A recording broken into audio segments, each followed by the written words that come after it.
Hello, YouTube. Stanley Passion, romantic. I miss you, honey. I miss going to dinner with you. Wherever I turn, whenever I look up and down the streets, I keep thinking I see you. It's the damnedest thing. By the way, I've decided to discard, throw out some of the poetry. Of course, you must know why. It has me loving you too much. Oh, those notes I took, the notes of our telephone conversations. Sister, that's a painful lot. I documented all your promises, your assurances, and I made you repeat them. I hoped thereby you might remember how many times you had given me your word. I wrote them all down. My questions, your answers.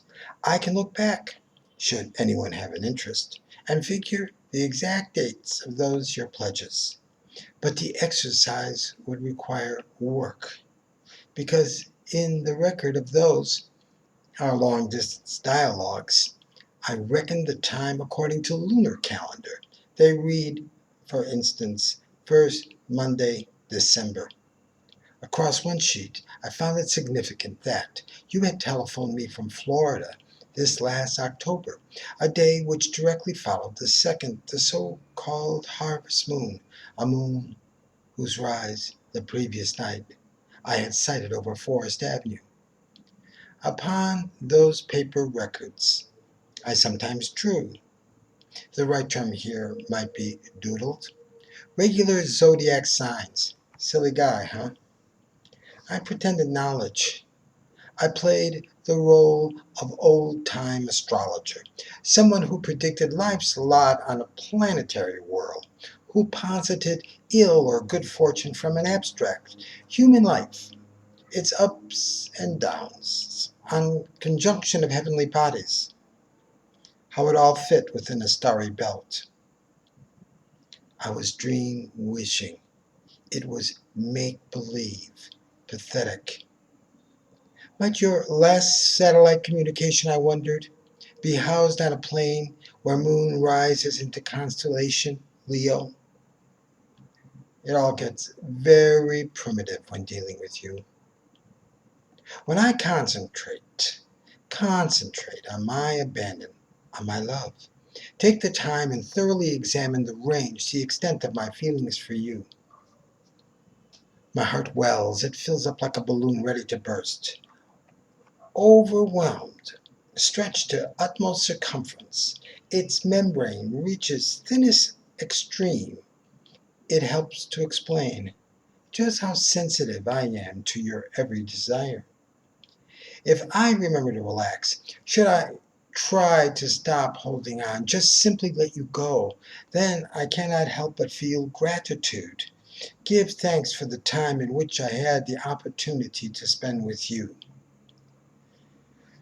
At other times, I fall to absolute delusion and believe I write great poetry. The words I pen, immortal, celebrate you and me for the ages. That future reader discover my dreams of you and pine and swoon as I do here. Know that ours was destiny, and yes, wonder what higher power allowed lyric to express love beyond belief. I guess I believe we are constantly being reborn. I go through all these thoughts again, hoping against hope, seeking a glimmer, some glimmer, fingers crossed for an incredible stroke of luck. Trust your return to my arms once more. I have a real problem. It's when I look about, I see other couples, pairs, tight, together for the afternoon, daylight upon their faces, all lovey-dovey. They walk along the avenues. It bothers me seeing them. They sit in cafes and read newspapers and books and sip from bottles of water. I envy them. I do not have you. World seems happier place when people have each other to depend on, and romance animates their bodies and faces. I am sorry to conclude. You are a mean person. You went away my sole companion now, my work. Am I making this up as I go along? But the fact remains that you have gone and I am home alone. You left me all by myself with my freedom. I fear that I have fallen prey to mine own emptiness. Were you to belong to me, I swear, I wouldn't share you with anyone, with anything. Time and place reduced to you and me. You at the center of it all. Oh, dreams come true. It would feel more like love, sweet love, than me sitting lost, trying to figure the situation, or how I might say it proper, finally to convince you love too precious a thing, often once in a lifetime event, and ought never be willfully discarded, thrown away. Hope I haven't upset you. Maybe that's the real difficulty, the source of us being driven apart. I am just too romantic. You, you seek something else. Perhaps you are simply more practical, reasonable. My flights of fancy and overheated emotion, not things you have in mind. Do not worry. I have the capability of living with my beliefs. But, darling, you must take pity. Open your heart. For you say you still love me. Mercy, please forgive me. I lack resolve. I am unable to start anew, to make a life without you. I am still not over this thing of ours.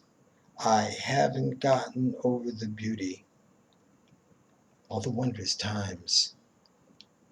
I haven't gotten over my being with you.